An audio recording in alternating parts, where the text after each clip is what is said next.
Stay hungry, stay foolish.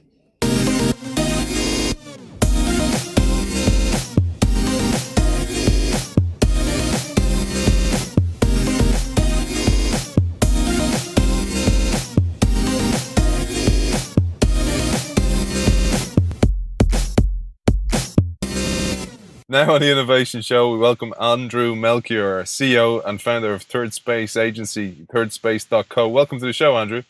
Pleasure to be here, Aidan. We were having a chat, and I was telling you that I did my research on you and your background. I always found it so interesting that when you look at people who are succeeding in the world today, that they're multi-disciplined or multi-experienced in different realms and different places. And you have that in that you're a musician, a technologist, but you've brought all those different collected dots and connected them in a really interesting way.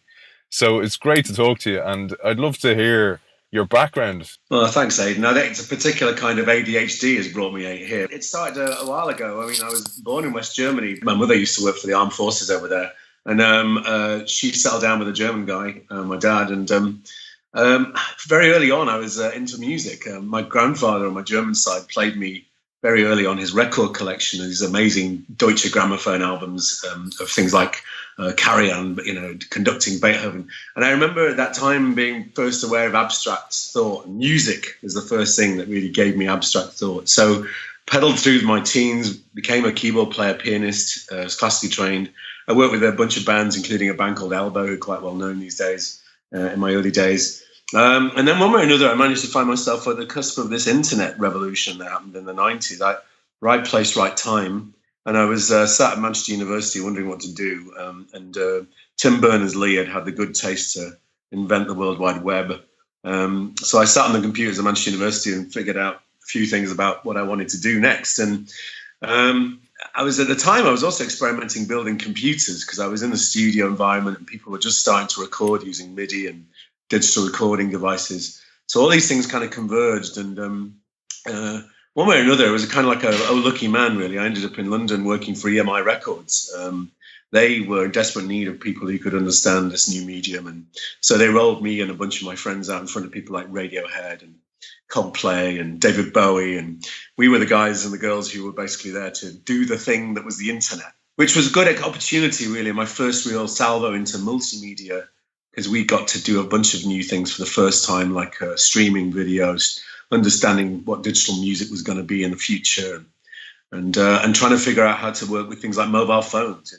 One of the first real mobile phone downloads opportunities was with Bowie. He was one of the first artists to do a polyphonic ringtone, and we worked together to basically promote a bunch of his ideas in mobile space as well as web space. Brilliant. And were those ideas coming as a kind of a collaboration between you and the artist, or were you guys coming up with the ideas, bringing them to the artist? I think a bit of both, because especially artists like David Bowie is very generous with creativity. He was a technocrat, and he loved technology. He loved his Apple Mac, and he loved making music with electronics. But he was also a promoter of people with ideas, because I think he was keen for an eye for the main opportunity. And I think when I was just in my mid-20s, I was just sat there and I was so inspired by the chance of actually being able to work with him. And I just used to rattle off these mad emails about what we could do, what we could try, and he would come back and go, yes, we could try that, or no, definitely don't do that, and it was, so there was some dynamism there. And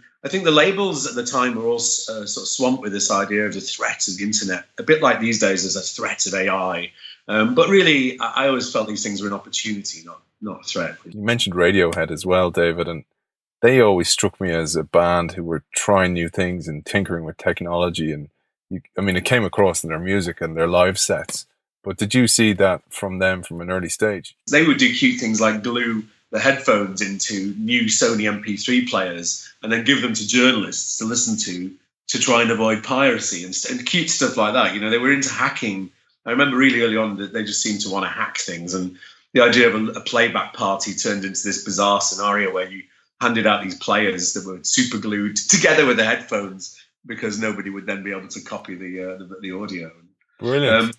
So it was cute. I think going back to that with Bowie, we did a bunch of things for the first time together, like digital cinema. He was one of the first artists to do a live simultaneous broadcast in 5.1 stereo from the old Riverside Studios in London. And we set that up with the Odeon Cinema and Regal Cinemas in North America. And you were able to rock up to the cinema and you sat in front of the screen, and there was Mr. Bowie playing a bunch of songs live, larger than you like. And he was one of the first artists really to play with that as a medium, which has now turned into this operatic and theatrical thing at cinemas. But he was one of the first to do it with contemporary music. Yeah, and you made a huge jump then as well. I mean, obviously you were born into the technology, and you grew as it grew. And I was thinking about this. I was thinking how artists struggle to make money from actual music sales, from product sales, essentially now, and that they've gone very wide on experience, and that you have absolutely nailed it with some of those experiences with the artists you're working with, like Björk at the moment. Well, I think the idea of presence is important. And I think this is, we can leap around, but the idea of where you are when you play music, I was always fascinated by when I was a kid playing piano music. When I played sheet music and I was playing Beethoven or Mozart or something, I used to be fascinated by this idea that they were still in the room with me. So there was this part of their brain that had been dead their biological body been dead for 200 to 300 years. But these dots on paper, this mechanical reproduction of some form of their music, meant that you could almost manifest them in the room with you while playing the piano. And I think that's really interesting, because this conceptual idea of spaces and third spaces and fourth spaces and the things that we can talk about, where are you? Where are we right now? We're on this digital medium and we're having a conversation, but there's this intermediate layer, and where you are when that is happening is very interesting. And the modern era and what Björk is doing, and a bunch of artists play around with broadcast tech, is really challenging our perceptions of what presence is and what it is to be present, and how are you present? Is it physicality? Is it your intellectual being making sounds? And so I think we are, and especially now in this new holographic medium, new augmented realities and virtual realities that are being experimented with, they're putting us all in these new wrappers of, well, what does it mean to be present?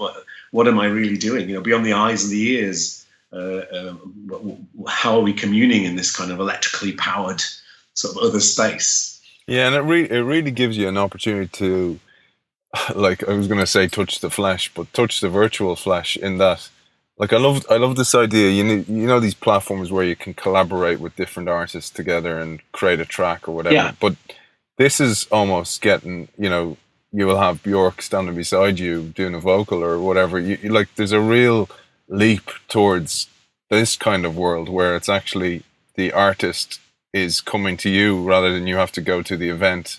And artists like Björk, and I know we'll talk about Massive Attack in a few minutes, but those kind of artists are working with you to create those experiences. My role has always seemed to have been to join the dots between creative minds and scientific minds. I think from being a child and having to learn German and English and translate for my grandparents who were sat in the same room, I realized my role seems to be, in a lot of ways, is to facilitate a dialogue between these different sides of the brain with other people. And I think to manifest Björk's vision into VR, to be able to understand how a performer wants to connect with his audience or her audience is the kind of goal, and then being able to translate those creative and sort of esoteric ideas into a technical execution is the bit that I get excited about, and where I join the dots when I can. Björk was very interesting just because of the way of being able to communicate with her fans, and we've had extraordinary feedback from people when this touring show, this Björk digital show, where people have come out of the VR experience and gone, "Oh my God, it's like FaceTiming Björk," and then we've gone one layer even further, and we've created these volumetric models of her, these 3D depth-based models of her, and in those experiences, which are the kind of more advanced VR versions of playback, they're able to stand and walk around her, and for a very private and very shy artist, she's not, she's definitely not in your face when you meet her as a person. It's interesting to be able to create this connection for her fans. Obviously, it doesn't run both ways at the moment. This is the interesting that I think will come next. And this is one thing Bowie said as well, which he thought the internet was amazing, because for years he'd be doing one to many. He'd be playing a gig and it was me to playing to everyone. And then suddenly the internet allowed you to do one to one. and have that relationship. I think what will come next, and it'll be very interesting for artists, will be how they will be able to, in some ways, transmit themselves maybe as much into your front room as they're transmitting themselves through the front of a stage in a large venue. And the idea of being able to do micro and macro, I think, is going to be very interesting from a performance basis. Bjork Digital is the project. And could you tell our audience a little bit about that and how it came about even? Yeah, so I first started working with her. I first started working with Bjork 2000. It was 2013. We started discussing ideas around 360 cinema, which is some people call 360 cinema VR, cinematic VR, virtual reality.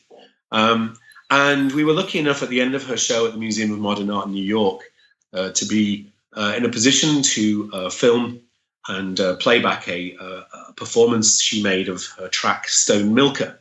Stone Milker was one of the songs off her album Vulnicura, which is the last studio album she's released. And she basically got onto a beach with an experimental camera, a 360 camera, with her director Andy Wang, and very punk rock of her, really, no artifice beyond this camera device, and placed it on the beach where she'd actually originally come up with the idea of the song. And Andy and the producer there just basically pressed play, record, and ran off behind the rocks because there's nowhere to hide in 360. And she performed the song, and she did multiple takes and turned it into this very moving and still one of my favorite pieces, Stone Milker, where the individual splits into two and then to three, and then you have these multiple personas of her sort of literally dancing around you, pacing around you, and singing to you. And we did a spatial audio mix with a bunch of clever guys I know from the BBC who were working in binaural audio for radio, which was also able to create the illusion of her audio and her voice moving around you in this 360. So that singular project of Stone Milker then really got her interest, and she started developing a plan to create a virtual reality piece to accompany each of her songs on this Vulnicura album. And so Bjork Digital kind of grew out of the MoMA exhibit, an interest in VR, but also joining together her previous technological ambition, which is the album Biophilia was one of the very first app-based albums. You're still able to download that. Yeah, it's great. So each song has got an app. And then we also connected the cinema. So there's also a cinematic element to this where we show sort of 30 years worth of Bjork videos in a standard sort of 5.1 cinema space. And slowly but surely this idea sort of gained momentum. And what happened was last year in Sydney, as part of the Vivid Festival, which is this sort of art and entertainment and technology festival happens every year in Sydney, Australia, we launched Bjork Digital. And we had, at the time, we only had two virtual reality experiences. We had the Stone Milker experience that she'd made, and we also had a piece called Not Get, which is by the directors Warren Dupreez and Nick Thornton-Jones.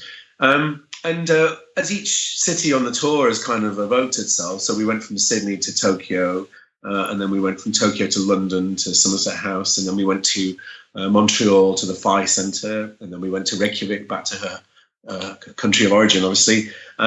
Each time we've gone to a new city, she added another piece. So in the process of the tour, she was also working with directors and digital artists and producers to develop these immersive narratives around the Vulnicura album.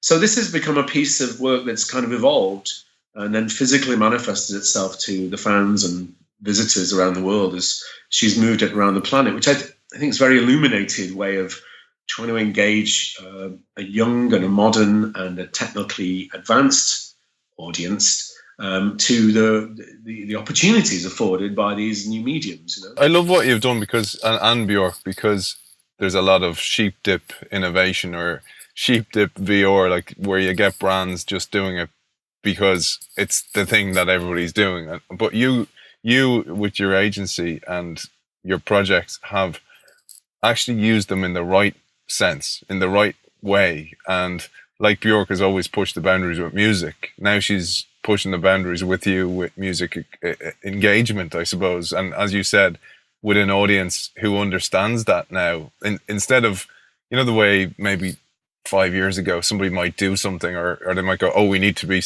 on social media at a board meeting, and then everybody reacts and they go, oh, we need to be on everything, we need to be on Bebo, and we need to be on Twitter, and it's a crap experience. There's nobody standing up and going, hey, wait a second, why are we doing this? And I love that, like, from reading about you and the work you do, you uncover a reason first and then you go and build it.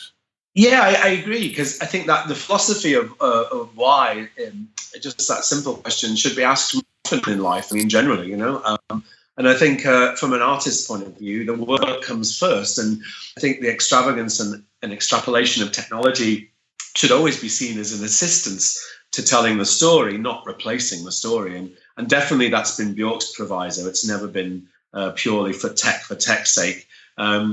In some ways, she's quite an interesting character through the fact that there's a appreciation and an excitement about technology, but there's also a line that gets drawn whereby there has to be an antidote to that. So there's a physical manifest. There's a reclaiming of a natural language and a natural execution. One of the reasons I know she works with Andrew Thomas Wang, his official title, the director, is because Andrew doesn't just work in CGI as a director, which was very en vogue. He also makes physical models and goes to actual locations and is very visceral in the way he works with an artist to create the visual representation of their music.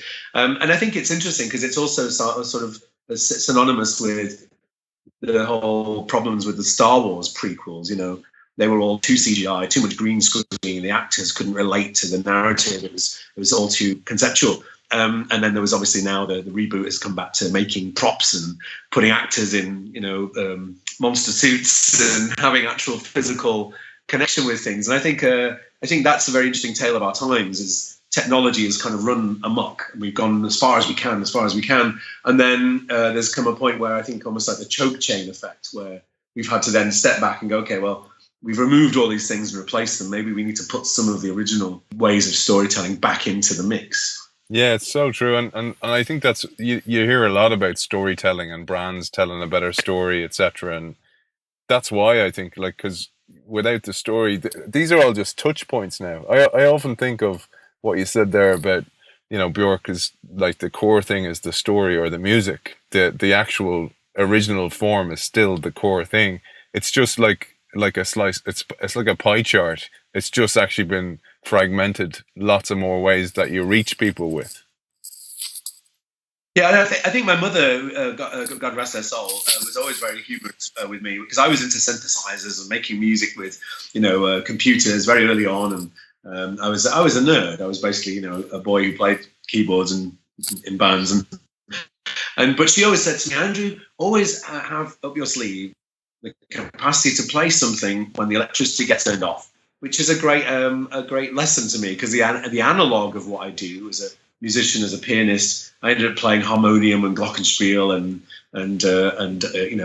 I even badly play the acoustic guitar. But that campfire moment, the realpolitik of a musician is not just having the artifice of synthesizers and computers and augmented this and this and the other. There's also the physical requirement to connect with a wobbling air in a maybe with a piece of wood and some string and some resonance. So I don't forget those things. I think it's a good bedrock to always keep it real, but to use technology when it does actually add and not just for its own sake. Yeah, and you've touched on something there. So keeping it real, but actually going to where it's going. So let's glimpse a little bit into the future, because you've obviously you've been close to Magic Leap. You've been close to the cutting edge. You're working in the cutting edge of where VRA or M or everything is going. So what do you see from a human perspective? Some immediate next steps, I suppose, from using these technologies. I think it's going to be interesting because of my own affliction with wanting to understand a broad consensus of things is it's very obvious to me that computers are the way we communicate with the electronics and the way we now communicate to each other. The means of doing that is quite old-fashioned. A keyboard and a mouse. Doug Engelbart, very famously, amazing man, Doug Engelbart. If you don't know him, you should Google him. He did a great video in 1968 at Stanford called The Mother of All Demos. And in that, Doug Engelbart, who invented the computer mouse, also showcased the very first sort of desktop-based computer interfaces with trash cans and files and folders. And that symbolic language we've ended up using to make our communication with computers easier. The keyboard and mouse and the screen, these things are now 60, almost 70 years out of date. And we're on the cusp of a revolution whereby I think we've gone to voice. So we now have Siri and we have Google Now. We have these voice recognition systems, and we have computers that speak to us. We have some layers of machine intelligence trying to understand what it is we're saying with Alexa and those kind of things. And then I think we also have gestures. And now, my PlayStation with my 6-year-old son, it's got a camera on it. And when I sit in front of it, it tries to track my face and see which player is playing. It's doing that through facial recognition. And I think gestures, obviously, you're going into the world of being able to use gestures. I mean, the ultimate gesture device has been the iPhone and the revolution of having touch screens. And then the final sort of element to that, the final upgrade, I think, is going to be the way we visualize data. So a lot of companies anybody who's making an operating system, so the big companies like Apple and Google and Microsoft, they are all fascinated by how we're going to use their operating systems. And their operating systems are going to be addressed through voice and gesture. And the final difference will be, I think, these display systems that will be worn on the eyes. So I think virtual reality is one thing, but with virtual reality, you're cocooned in a specific environment, and it's hazardous to your health because you unfortunately have a propensity to bump into things because you can't necessarily see your actual environment. But these new mixed reality environments, I think, is going to be the real revolution. And I think we're on the cusp of these big companies launching glasses, and to greater or lesser degrees, they're going to hopefully look a lot like normal spectacles, because I think people won't necessarily want to adopt them if they look too much like they're from too far from the future, or they look like F-15 fighter pilots. But I think these glasses are going to make a difference to the way we perceive information and we communicate. And I think from a musical point of view, to get back into the flow of that, as an artist, I think you're going to be able to create a virtual version of yourself and a hologram of yourself. It's very en vogue at the moment. Everybody's making holograms of themselves. And so you make a 3D embodiment of yourself. You create an articulated model. And this thing is going to be able to materialize, and it's going to be able to come into my contemporary space. And I think this is where the third space theory is quite interesting. I mean, I originally played around with that name because at first it was actually just a joke around NASA and ESA. And I thought, well, if the first space agency was NASA and the second space agency was ESA, well, I'm going to be the third space agency. I'm going to transmit people and things into this new ethereal realm of, what I saw at the time was Second Life, but I could easily imagine being, a new way of communicating. But then if you actually go into third space theory, which is it's actually kind of a bit of a Marxist idea, which is this idea of a symbolic and object-based environment where sort of an ontological difference in how we perceive and respond to each other is created. I see the world of the future getting away from desktops, getting away from apps and screens, and getting away from information from a textual sort of HTML World Wide Web version, and into probably, in some ways, almost like an imminent, kind of almost quasi-spiritual thing where I think there'll be objects. And I think objects, there's a thing called the sort of ontology of objects, an ontology object-based sort of framework, where you have the significance of something in front of you and it's loaded with meaning. And we do that every day of our lives, the fact that we see these objects around us, whether they're religious or manifest logos or designs like, Coke bottles or whatever, But I think what's going to be really fascinating with these on-eye devices is, connected with the cloud, whatever that is, connected with ourselves collectively. I think the way information is depicted, and the way entertainment is consumed, and the way conversations like you and I are having is manifested is going to change profoundly, because once you can fool the brain and the eye into mixing a digital narrative with your contextual, physical environment, that's really going to change the game, I think, profoundly. Yeah, it's funny because you hear of VR, for example, being used to treat, post-traumatic stress disorder and various types of mental illnesses. And Yes. you can see it. Like, I mean, if you think of stuff like visualization. So I remember once there was a test done between groups of players. One, they were shooting hoops, basically playing basketball. And there was ones who visualized before they shot the hoops. There was ones that visualized but didn't actually practice at all. And then there were some that just shot hoops. And the ones that visualized and shot outscored everyone else when they came down to the competition. And that dawned on me that, I mean, using this technology and mixing it with real world narrative, or even implanting almost thoughts or experiences, can lead, like you say, to tricking the brain into believing it's done something. I find that so interesting of what's that going to open up in the world. Yeah, I mean, I think it's interesting, as you say. My son is 6 years old, Arlo, and I use one of those 360 cameras you can buy from Amazon, one of those 360 Ricoh cameras, to take some pictures of me and him. And we were throwing, balls at each other and playing games, and I was taking pictures.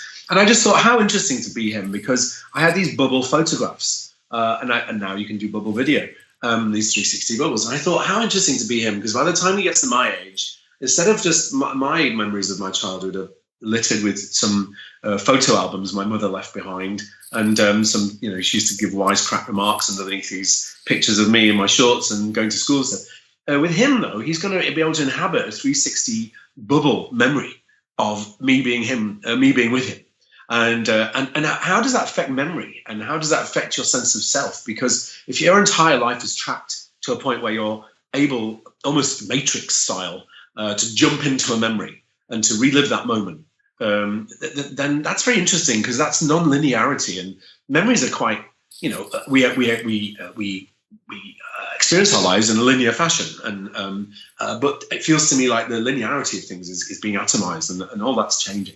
And I think also, again, and one of the other artists I'm working with at the moment is a lady called Marina Abramovic, a very famous performance artist, and Marina is very interested in what is presence, and what am I, where I'm in this space. And we've had these conversations about holograms and performance art and physicality. Her art form is very physical, very demonstrably present, and she is also toying around with these ideas of what is the future going to hold if we're, as an artist, talking to an audience.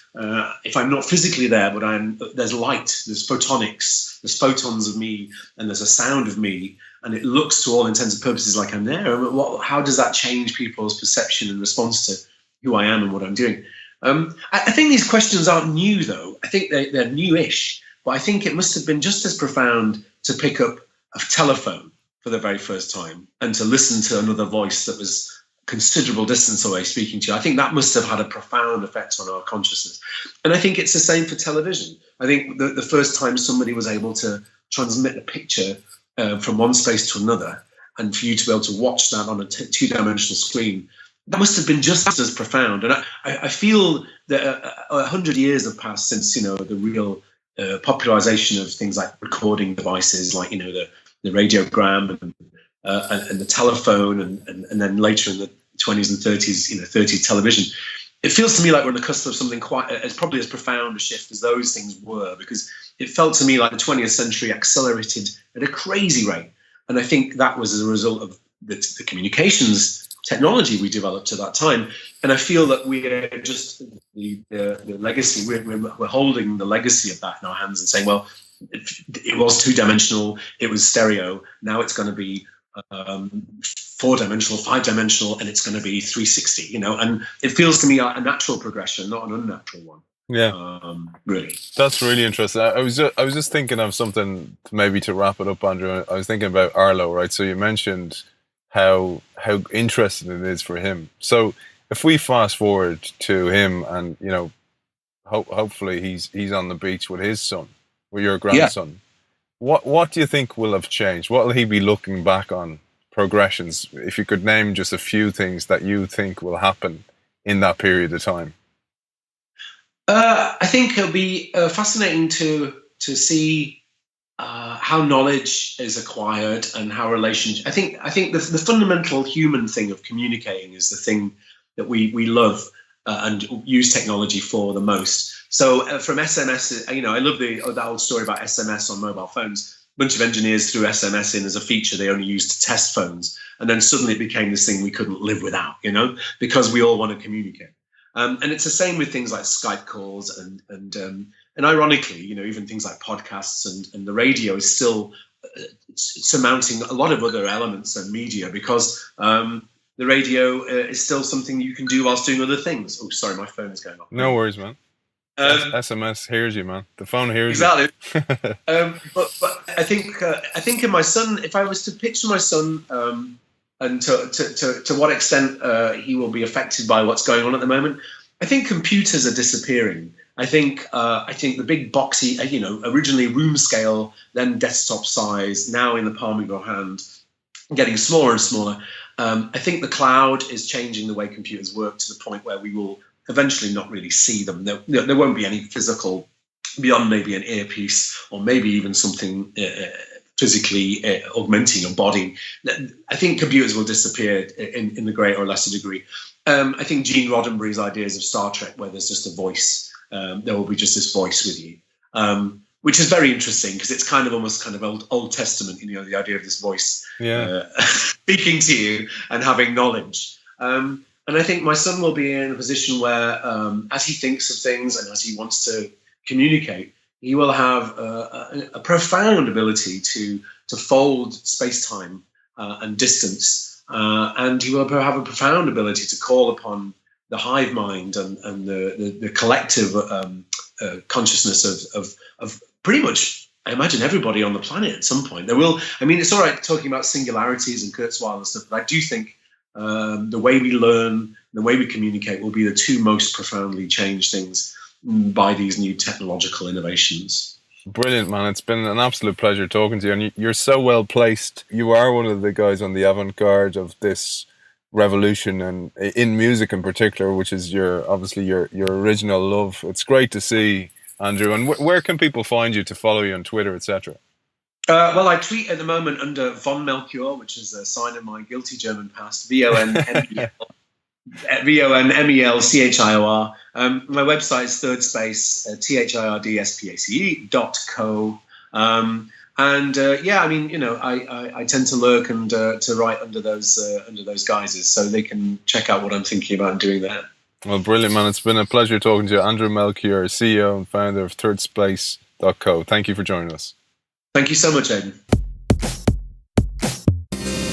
So now on the Innovation Show, it's an honor to welcome Andrea Wade, CEO and founder of Opening.io. Welcome to the show, Andrea. Thank you so much. Hi, everyone. So let's go into your background, because you have a really interesting background, and we have Andrew Melchior also on the show. And I just found the two of you guys really interesting in that your diverse backgrounds, where you have almost like a traditional media element to your whole mix, and Andrew was the same with music, and that was his kind of founding element, but technology mixed with that founding element led to something beautiful, and we see this constantly with founders. So it'd be great to hear your story, Andrea. Where do I start? It's a long story, but basically, my background is pretty much in everything from journalism to music as well. So I organised really big festivals back in Transylvania, where we had artists coming from all over the world. Within media, Like I worked in TV and radio, and then I was the senior editor of an advertising magazine. I wrote my first article when I was 16. I organized my first event ever when I was 11, and all the neighborhood kids came, and it was some kind of a fashion show, which is weird because I'm not into fashion, but for some reason that's the first thing that I did. You just smelled the money, Andrea. Even at I, that age. yeah, well, I don't know. I just think of ideas, and then I go, somebody should do that. And then I talk to people and I tell them, somebody should do that. And then I just go, yeah, well, so maybe I should do that. And then things just happen. So background of, yeah, media, journalism. I mean, post-communist Romania, I wanted to write about things. We were taught, and so I studied journalism amongst other things. And I remember this one particular professor who was a journalist, who told us that the media is the watchdog of the society and all this. And I was a teenager and whatnot, and wanted to be just that. I used to make my mom cry by telling her that I'm going to go and cover war zones and these kind of things. I can still do that to her if I say it to her. I was either doing that or telling her that I'm going to join the Red Cross. Nice. And I would then make her cry, and then so music, journalism, tech was always an interest. I started coding when I was 16. Actually, it's just the school system back home allows for it. So I studied computer science since I was 15 or something, 15, 16. And then all that combined, a few years later, got me to open this one company called Brandalism, where we were building brands and doing strategies or building platforms for startups or bigger established companies. So that was interesting. And then I kind of got sick of helping other people build their products and their businesses, and I got a little bit sick of teaching other people, and I decided, okay, I'm going to do my own thing, with a small break in between when I went into the Independent as head of product. And that was interesting, going back kind of to my roots, to Independent.ie or INM, Independent News and Media, the largest media trust in Ireland. So that was interesting. But I think 2 months into that, I was already half there working on opening that I without saying it to anyone. So yeah, I always did things, I guess, if that makes sense. It's difficult for people like me to work for other people. So you're constantly searching for the next new thing to do. That's really interesting, that piece, Andrea, because you must often get frustrated, because I talk to a lot of people with the same type of mindset as you, and I always find they're almost apologetic for that, which is the kind of, I don't like the status quo, or I don't like how it's done. And you honestly do try to change it from within, and then you discover this is a brick wall that I can't break through. I'm actually better off just leaving and going and doing it myself. And I do believe, massive amount of bravery on your side, but you're in a way, you're the lucky one as well. And I know some days, I'm sure on your side as an entrepreneur, you're kind of saying, I had it easy, when you're protected and you're guaranteed a wage every month. But in a way, people, I'd say a lot of people in roles are looking at people like you, kind of going, I wish I had the guts to do that. Yeah, it's a weird one. Like if you are in that role where money is just coming into your bank account at the end of of each month, and you have insurance, and you might have a pension, and you have whatever, and that's there, that's not a bad place to be in. But you look across the fence, and you kind of go, oh, I wish I was my own boss. I wish nobody could tell me what to do, and I wish I could blah blah blah. And then you go and you do it, and it's the hardest thing, and it will break you every single day. But then, you could be an entrepreneur, I suppose, and build your own thing, and need to be 100 people in one, because you need to know about everything, and you can look back at your previous life if you had it, or other people, your friends who are getting promoted and they're getting stock options, and they're like, yeah, Andrea, I can buy a house in the next 3 years, I just need to stick with this multinational. And you go, ugh. It's not, it's tough and consuming either way, I suppose, but I don't know, I don't know how to do the other side anymore. The bureaucratic side. I'm sure that happens in the same way that so many people get institutionalized and grow into the politics or the bureaucracy. Entrepreneurs are the opposite, and I often think about this. It's like the maturity level of a company where you go and you start up and it's the buzz and the sawdust on the floor. That mindset versus you're at the top of the S curve of a company, or at the growth, or at the lean stage where they're leaning it out, and every process is meticulously designed, and don't go outside the lines, because if you do that, you cost us a fraction of our percentage at the end of the year in our EBITDA. And it takes two different types of people to do those different stages of a company. Yeah, you're right. I'm very good at starting things off. My past is all in starting things off and getting people to adopt them. Not so much in sticking with it for the long term. So this is my new challenge. I want to build this, and I want to lead it for as long as possible. I want to learn all these things. I want to learn how to increase our EBITDA by whatever X%.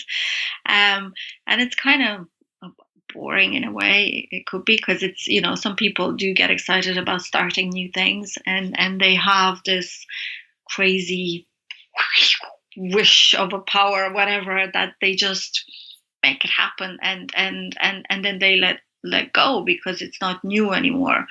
But I suppose it's weird. It's nearly, when you start your own thing, you have to unlearn the processes that you might have learned in a role that you had within an entity that wasn't yours necessarily. But then in a weird way, you have to relearn them once your company starts to grow, and once it just becomes just another company.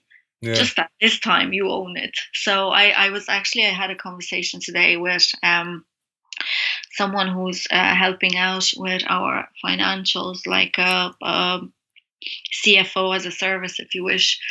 And I was telling him that it seems that all I do these days, I live in templates and applications and business plans and financial projections, and it just seems that all I do is I fill out forms. And he's like, yeah, welcome to the world of the CEO. And I'm like, so it's a weird one, but at the same time, you do control the destiny of your company. So you do take part in envisioning what's next. So you do get to dream and then sort of put that into reality. So it's Do you know what, we actually haven't actually told our audience what you do. So you mentioned while you were in independent news and media, you had this seed of an idea and you started to grow it then. But what was it that sparked it, and what is Opening.io, I suppose? Let's tell our audience that. Yeah, I suppose we should, right? Like, talking about all these, I could be doing anything. I could be growing mushrooms in the shed or something. Chocolate teapots. Opening.ie is chocolate teapots.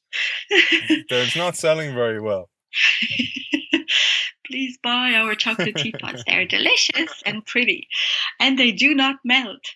Anyway, so at Opening.io, we match people to jobs. We have algorithms that match people to jobs. So we are a science-first company.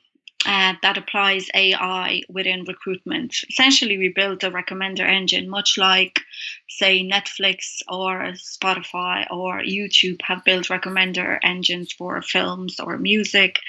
We have an engine that recommends CVs. The idea actually belongs to my co-founder, Adrian. Adrian and I were talking for a long time. He moved here, so I've been here 15 years, but I'm from Transylvania, Romania, from a town called Brasov, and Adrian is from there as well. And he came here about 4 years ago, but we know each other since we were teenagers. We used to go to each other's events and stuff like that. And he went through an exit. A company that him and his friends built went from 3 to 70 people and was sold into New York. They were almost bought by Apple, but then something happened. A new CEO arrived, and it didn't quite happen. So they were bought by someone else. But yeah, they did grew the business. They sold it and all this. Adrian won the programming Olympiad in Romania a good few years ago, so he came number one, first place, blah blah. So he had a really solid CV, and then one day he decided, you know what, I'm going to move away from Romania. I'm going to go somewhere, and he sent his CVs. A few applications sent into Dublin and a few into San Francisco. Long story short, he gets 3 offers, both from Dublin and from San Francisco, but he waits 6 months. And the company he ended up joining had his CV months before he was rediscovered by an external agent and placed for a 5-figure finder's fee. So it just, that frustration, because the thing is, we're in recruitment, and I'm speaking at a thing this Friday, the first Friday in May, whatever date that's going to be, and I was thinking, what am I going to say? And I was like, I'm going to ask the audience: is there anyone in the audience who has, ever applied for a job? And obviously, everybody has. It's like asking someone, is there anyone in the audience that is immortal or that will never die? We all went through that, so we built this from the candidate's perspective. Finding, once you're looking for employment, it's one of the most stressful times in your life ever. It's like moving or worse or something. So we came at this problem from the candidate's perspective, going, this thing doesn't work. Can we solve it? And again, no background in recruitment, but we knew tech, I suppose AI, and product, and we've built things before. We knew that we can learn really quickly, so that's what we did. And in the last 2.5, 3 years, we learned a lot about the recruitment space, and we built something really solid. So that's what we do today: algorithms matching people to jobs. That's brilliant. I didn't realize that before, what you were saying about. I didn't realize the story. I didn't hear it before about Adrian, because it reminds me of what used to happen when I was playing professional rugby, where agents used to move players. So they wouldn't necessarily act on the behalf of the player to move that player to the right type of club or right type of culture or playing style that would suit that player. Instead, they would try and move a player out of that club and then replace a player back in, because then they get 2 fees. Do you know what I mean? Like, this is the kind of, and I didn't realize that was happening until I got out of rugby, and I witnessed this type of behavior. And I'm not saying it doesn't happen all the time, but it happens for sure, because everybody's concerned about their own bottom line, so, and their own bonus and whatever incentive they have in place. But it really makes sense. So you, in a way, yourself and Adrian sat down and you went, this is our hate list of all the stuff we hate about this industry, and how are we going to fix it? Yep, that's pretty much it, to be honest. It's just that I wouldn't say that publicly. I know. Well, that's my job. Into that industry. My job is to say that for you. I'm just translating. It's your broken Transylvanian English, and I'm just translating it well for you. Thank you. I have an AI that does this for me. I'm just reading what it's saying to me here. Yep, it's a pretty smart AI who gets the underlining truth about things. The gist. Well, that's the underlying theme of the show anyway. But so Andrea, like I don't want to give away the secret sauce, but it looks at way more than keywords. It is more than keywords. We don't do like keyword mining. We do concept mining. So we understand concepts. So the algorithms don't need to know a specific word. They will understand what you're trying to find, what you're talking about. So it's like if you would be looking for a sun holiday, and you don't have to write down sun holiday, you could write down beach and palm tree or something, and we will figure out that that's what you want. So that's kind of how it works. But then yeah, we do look at external data points. We never go to find those if you don't have them in the CV. We care deeply about privacy, so we have a very strong stance on that, and data protection and all that. So but if you do have a GitHub link in your CV, we go and we mine your GitHub, and we take samples of your code, and we pull them into your profile, and we take into account the languages that you know and so on. We take screenshots of your portfolio. So we do a lot of that, and that is actually the bulk of work for the second half of the year. We're raising a big round in the next 3 to 6 months. I'm actually formally starting fundraising in about 45 days.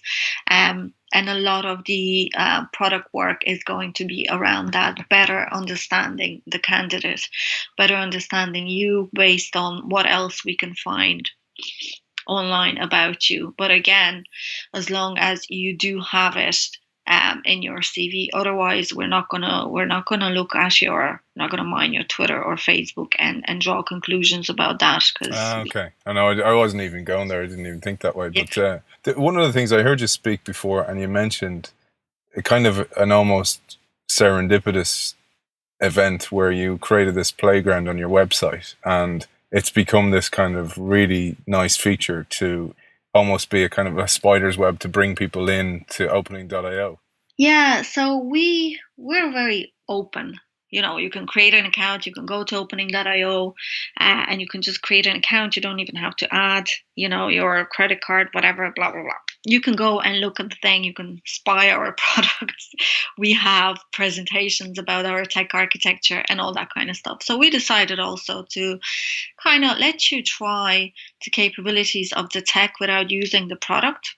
So we created this thing called the playground, where you can go upload your CV, pull in a job description, and see how you match against it. And we'll give you salary predictions for Ireland right now. And we'll show you what else we find about you. Just a note for those listening, just in case they're going to go to opening.io and play in the playground. We haven't updated it with the new tech in the last, I think, 3 or 4 months, and since then we had 2 major upgrades. So it's on the to-do list to upgrade the playground. But it's been quite a cool feature that got people to get in there and play with the tech for some of them lost in there for half an hour or more. People that we've never met saying, why does LinkedIn does not have this tech? People tweeting, copying the link to the playground and tying in investors and media, going, this is really cool, this is incredible. So we think it's good to be open, and it's to because you're a prolific blogger as well. I've read some of your blogs and they're fantastic, and it's a great way to again kind of be this spider's web to bring in people who of like-mindedness or similar interests to kind of connect them with yourself. But I thought that when I heard you talking about the playground and I checked it out, this was a couple of months back, I thought this is another great way. You don't have to, it doesn't have to be blogging, because some people will go, well, I'm not very creative, or I'm not a great writer, but they could do things like this, or create something on GitHub, or give something away for free, or do a pro bono project. I just thought that was a really interesting way, and it wasn't designed that way from what I believe. But it just so happened that by doing it, something happened.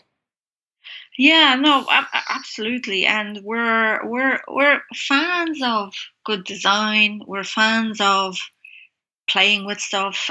Adrian, for example, he used to organize. So back in Romania, 15 years ago, um, and back 15 years ago, kind of in many other countries, there was this thing about the demo scene. So there were demo scenes everywhere, and you would develop music or games or whatever.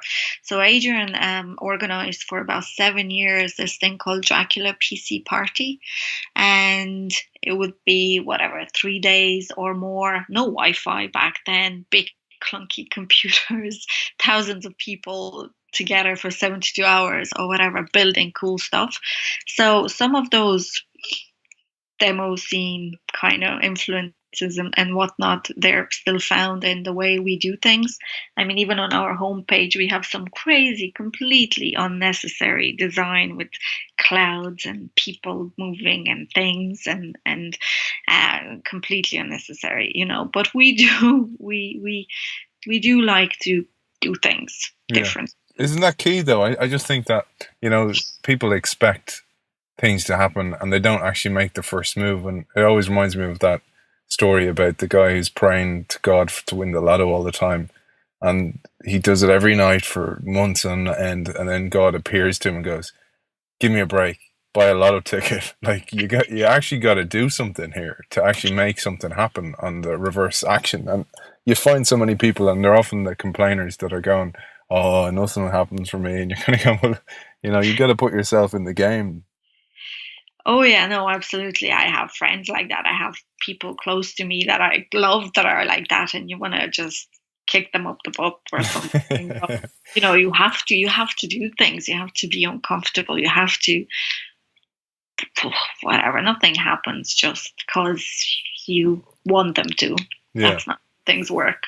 So one thing I wanted to ask you, because I didn't really nail this down, was, so the way the product works is, I'm just trying to think of a use case. So am I a business owner and I want to have maybe a career section of my site, and I use opening.io as a plugin? Is that how it works? Just to explain that to our audience.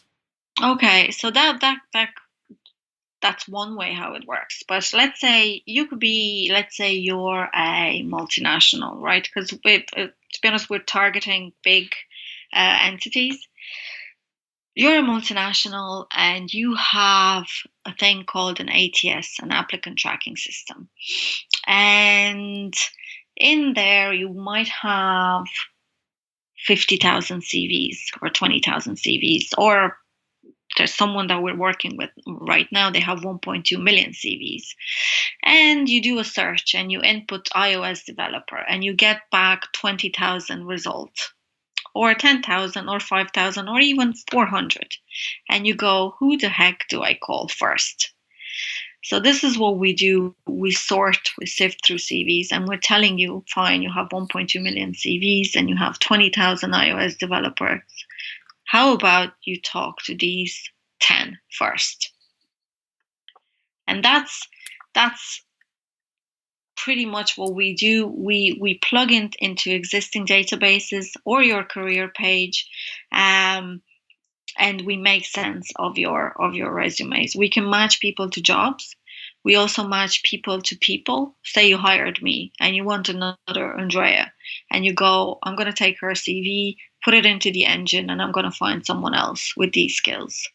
Or you go, we have 50 data scientists, who is the best? Or we have 500 data scientists, who are the top 3, because we just have a new project opening in Cork, and we need to send some people there for 3 months. Who do we send? These are the use cases. There's another use case. We're talking now to a company that employ just over 120,000 people worldwide. With them, 75% of their hires are internal, but they don't know who their own passive candidates are. So say I might be in a job and that company has a really cool new job going, but I don't really know of it. So I'm working away. This software can just ping the HR manager and go, Andrea is really suitable for this. Brilliant.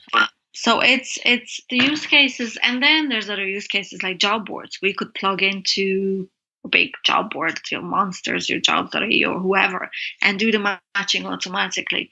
We're trying to reduce everything at one click. Yeah, because that really makes sense to me, and because you hear a lot about AI replacing jobs, etc. But if I'm thinking about this and I'm going, okay, I'm in this role and I need to firstly discover similar candidates or a certain cohort of candidate profile, and I'm tired and I've had a bad day or I've had a couple of late nights or the baby's been crying or whatever is affecting me in my day job, or maybe it's not at all, and I have to try and find some similarities between it. I can't do that as well as a machine because the machine is looking at similar data. But what I can do is if it gives me out of 1.2 million, it gives me 102 perfect CVs or similar ones. Then it leaves the human skill of identifying the skills of grit or determination and the personality fit, the empathy, the EI and the EQ and all those different human skills. It leaves those for me as the human to the spot. I just often think that when I read it first about opening.io, it was like, this is what it does. It takes away that kind of linear task for me and leaves the really important choice for me. And join those things together and you have a really kick-ass recruiter. To be honest, in essence, what we do is we give you that long list or short list, and then you call those people today. So we powered a career fair in March, and there's 20 big companies there, multinationals, and there's the same people that walked in the door. So many of them have the same people in their database once the career fair ended, and we went in there and we did the matching, and the people that used the tech first got to the right candidates first, made the call first, and made the placement first as well, because we're all fighting for these good people. So the key is to get to that short list or long list faster. It's always about that. Brilliant. Well, Andrea, perhaps funders might want to get in touch or by email or Twitter. How can people reach you? So LinkedIn is one, Andrea Wade. I have 2 E's in my name. So it's Andrea Wade. Twitter, I do live on Twitter, but I'm not sure if I should send people to my Twitter because it's a bit nuts, but I don't care, to be honest. So it's Brandalisms on Twitter, or Andrea, don't forget, 2 E's, at opening.io. Brilliant. Okay, and people can get in touch because a lot of VCs do listen to the show, so you might get, hopefully, some bites through the show. So, Andrea, it's been a pleasure talking to you. Andrea Wade, CEO and co-founder of opening.io. Thanks for joining us. Thank you so much. Thank you.